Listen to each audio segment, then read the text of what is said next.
नमस्कार बच्चों, स्वागत है आपका अपनी हिंदी साहित्य की कक्षा में।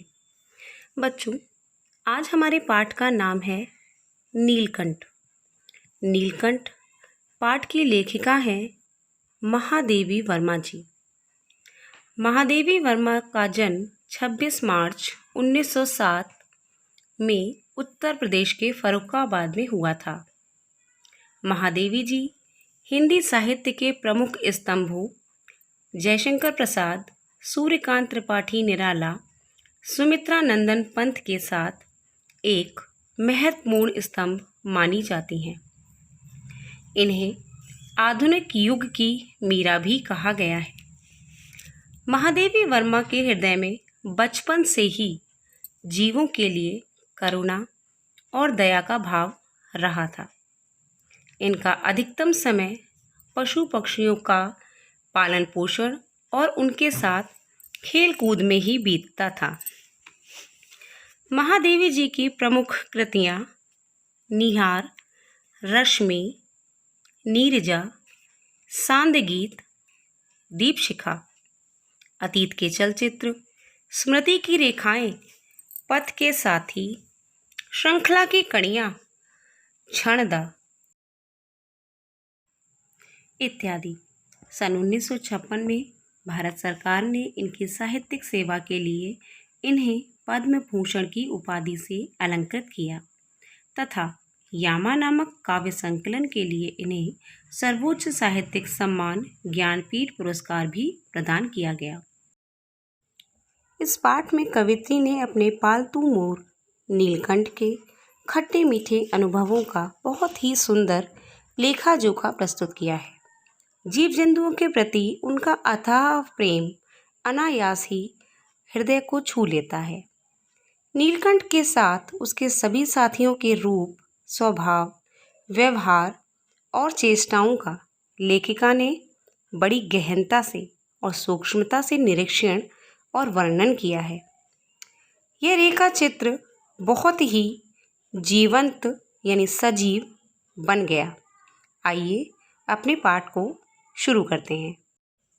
महादेवी जी अपने एक अतिथि को स्टेशन पहुंचाकर लौट रही थी। चिड़ियों और खरगोशों की दुकान का ख्याल आते ही उन्होंने ड्राइवर को उस ओर चलने का आदेश दिया। वहां जाकर उन्हें मालूम हुआ कि एक चिड़ी मार 2 मोर के बच्चे पकड़ लाया है। बड़े मियाँ जो दुकानदार थे उन्होंने वो पक्षी महादेवी जी के लिए ही रखे थे। महादेवी जी 35 रुपये देकर वो पक्षी अपने घर ले आई। पहले उन्होंने उन्हें अपने सामान्य पढ़ने वाले कमरे में रखा। वो लोग वहाँ उछल कूद करने लगे और कुछ लुका छुपी सा खेल खेलने लगे। लेखिका के कमरे का कायाकल्प एक चिड़िया खाने के रूप में होने लगा। तब उन्होंने बड़ी कठिनाई से दोनों चिड़ियों को पकड़कर जाली के एक बड़े घर में पहुंचा दिया, जो उनके जीव जंतुओं का सामान्य निवास था। दोनों नव आगंतुकों यानी नए मेहमानों को देखकर वहां एक कौतूहल सा वातावरण उपस्थित हो गया। सभी बड़ी अचरज भरी नज़रों से उन दोनों को देखने लगे। ऐसा लगा जैसे उस दिन उन चिड़ियाघर में मानो एक भूचाल सा आ गया हो। समय बीतता गया और धीरे धीरे दोनों मोर के बच्चे बढ़ने लगे। मोर के सिर की कलगी और सघन, ऊंची और चमकीली हो गई। चोंच और अधिक पैनी हो गई। लंबी नीली हरी गर्दन की हर भंगिमा से धूप छाही तरंगे उठकर गिरने लगी। लंबी पूंछ और उनके पंखों पर चंद्रिकाओं के इंद्रधनुषी रंग दिखाई देने लगे। मोरनी का विकास मोर के समान चमत्कारिक तो नहीं हुआ, लेकिन अपनी लंबी धूपछाही गर्दन, हवा में चंचल कलगी, पंखों की श्याम श्वेत पत्र लेखा और मंथर गति आदि से वह भी मोर की उपयुक्त साथी होने का प्रमाण देने लगी। वहीं दूसरी ओर नीलाभ यानी नीली गर्दन के कारण मोर का नाम रखा गया नीलकंठ और उसकी छाया के समान रहने के कारण मोरनी का नामकरण हुआ राधा। लेखिका कहती हैं कि उन्हें नहीं पता चला कि नीलकंठ ने अपने को चिड़ियाघर का सेनापति कब बना लिया। वह सवेरे ही सब खरगोश, कबूतर आदि की सेना इकट्ठा करके उन्हें उस ओर ले जाता था जहां उनके लिए दाना रखा जाता था, और घूम घूम कर मानो सबकी रखवाली करता था। किसी ने कुछ गड़बड़ की नहीं कि वह अपनी तीखी चोंच से उन्हें दंड देने के लिए दौड़ पड़ता था। खरगोश के छोटे बच्चों को वह चोंच से उनके कान पकड़कर ऊपर उठा लेता था, और जब तक वो दर्द से रोने न लगते उन्हें अधर में लटकाए रखता। कभी कभी उसकी पैनी चोंच से खरगोश के बच्चों का कर्णभेद संस्कार भी हो जाता था, पर वे कभी उसे क्रोधित होने का अवसर नहीं देते थे। दंड विधान के साथ साथ उनका जीव जंतुओं के प्रति भी उसका प्रेम असाधारण ही था। वो अक्सर मिट्टी में पंख फैलाकर बैठ जाता और वे सब उसकी लंबी पूंछ पर छुआ छुआल सा खेल खेलने लगते। एक बार एक सांप जाली के भीतर किसी भी तरीके से पहुंच गया। सारे जीव जंतु उसे देखकर इधर उधर छिप गए, लेकिन एक नन्हा खरगोश सांप की पकड़ में आ गया। निगलने की कोशिश में सांप ने उसका आधा पीछे का हिस्सा मुंह में दबा लिया। शेष आधा जो बाहर था उससे ची ची का स्वर भी बहुत तेज नहीं निकल पा रहा था। नीलकंठ ऊपर झूले में सो रहा था। उसी के चौकन्ने कानों ने उस मंद स्वर की दुखी अवस्था को पहचान लिया, और वह जल्दी से अपने पूंछ और पंखों को समेटकर एक झटके में ही नीचे आ गया। अपनी चेतना से ही उसने समझ लिया कि सांप के फन पर चोंच मारने से खरगोश भी घायल हो सकता है। उसने सांप को फन के पास पंजों से दबाया और फिर चोंच से इतने प्रहार किए कि वह अधमरा हो गया। पकड़ ढीली पड़ते ही खरगोश का बच्चा मुख से निकल तो आया, लेकिन अचेत सा वहीं पड़ा रहा। इस घटना की सूचना मिलते ही माली और हम सब वहां पहुंच गए। तब तक नीलकंठ सांप के 2 खंड कर चुका था। तब उस शिशु खरगोश के पास गया और रात भर उसे अपने पंखों के नीचे अपनी उष्णता देता रहा।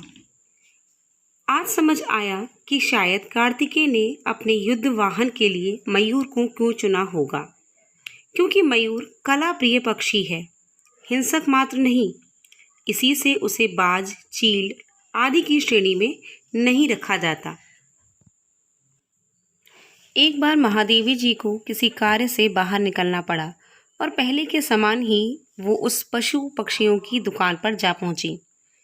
वहां बड़े मियाँ के पैरों के पास एक घायल मोरनी को देखकर उनका हृदय व्यथित हो उठा और वो उसे घर ले आईं। उसके पंजों की मरहम पट्टी और देखभाल करने पर वह महीने भर में ही अच्छी हो गई। उंगलियां वैसी टेढ़ी और मेढ़ी ही रही, परंतु वह ठूंठ जैसे पंजों पर डगमगाती हुई चलने लगी।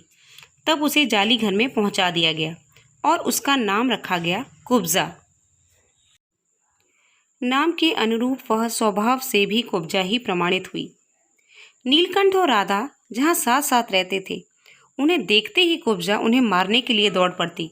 चोंच से मार मार कर उसने राधा की कलगी नोच डाली, पंख नोच डाले। कठिनाई तो यह थी कि नीलकंठ उससे दूर भागता था और वह नीलकंठ को किसी के समीप नहीं आने देना चाहती थी। इस बीच राधा ने 2 अंडे दिए, जिनको वह पंखों में छिपाए बैठी रहती थी। इसका पता चलते ही कुब्जा ने चोंच मार मार कर राधा को धकेल दिया और फिर अंडे फोड़कर ठूंठ जैसे पैरों से सब ओर छितरा दिए। नीलकंठ की प्रसन्नता का अंत हो गया था। अब वह पहले की भांति चंचल नहीं दिखाई दे रहा था। उसकी चाल में थकावट और आंखों में शून्यता दिखाई दे रही थी। लेखिका को लगा कि जल्दी ही सब कुछ ठीक हो जाएगा। समय बीतता गया। 3-4 महीने हो गए। एक दिन नीलकंठ अपने पूंछ और पंख को फैलाए हुए धरती पर ऐसे बैठा हुआ था जैसे कि वो खरगोश के बच्चों को अपने पंखों में छिपाकर बैठता था। लेकिन मेरे पुकारने पर भी वह नहीं उठा। मुझे संदेह हुआ, यानी लेखिका को कुछ संदेह हुआ, और वास्तव में नीलकंठ मर गया था। महादेवी जी उसे अपनी शॉल में लपेटकर संगम ले गई और गंगा की बीच धारा में उसे प्रवाहित कर दिया। राधा भी अब निश्चेत सी कोने में बैठी रहती। उसे लगता कि अभी कहीं से नीलकंठ दौड़कर आ जाएगा। उसकी निगाहें उसी को ढूंढती। कुब्जा के स्वभाव में परिवर्तन न होने के कारण एक बार वो कजली के सामने आ गई और उस पर भी अपनी चोंच से प्रहार करने लगी। इसका परिणाम यह हुआ कि कजली के 2 दांत उसकी गर्दन पर लग गए और उसके फिर जीवन को बचाया ना जा सका। इस प्रकार से महादेवी जी ने इन तीनों पक्षियों के माध्यम से विभिन्नता का जो परिचय प्राप्त किया वह उनके लिए एक विशेष महत्व रखता है। आइए अब देखते हैं पाठ में आए हुए कुछ कठिन शब्द। दृष्टि नज़र, सहचारिणी साथी, उष्णता गर्मी, सोपान सीढ़ी, मेघाच्छन्न बादलों से ढका हुआ। घर पर रहें और सुरक्षित रहें।